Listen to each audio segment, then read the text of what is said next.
Kidney ও diabetic পেশেন্টদের জন্য ওলকপির তরকারি। প্রথমে ওলকপিগুলো ভালো করে ধুয়ে খোসা ছাড়িয়ে ছোট ছোট পিস করে কেটে নিতে হবে।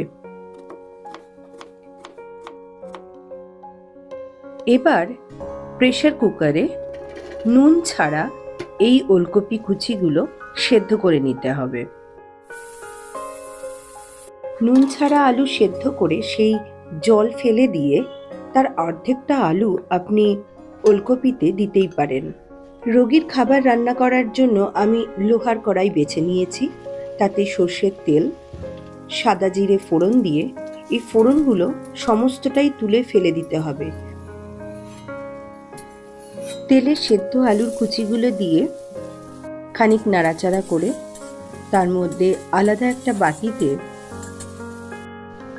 হাফ চা চামচ হলুদ, সামান্য কাশ্মীরি মির্চ, হাফ চামচ আদা বাটা,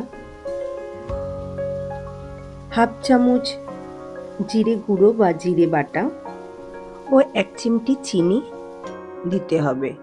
মশলাটাতে জল ঢেলে গুলে নিয়ে আলুর মধ্যে দিয়ে দিতে হবে।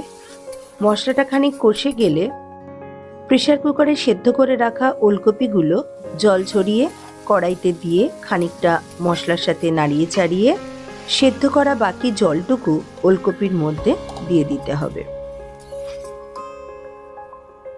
1 চিমটি নুন, যেটা 1 গ্রাম হবে, এবং তার সাথে সামান্য আটা দিয়ে নাড়িয়ে ছাড়িয়ে সামান্য গরম মশলা দিতে হবে। গ্যাস বন্ধ করে 1 ফোঁটা ঘি দেওয়া যেতে পারে, আমি দিইনি। কিডনি ও সুগার পেশেন্টের জন্য রান্না রেডি।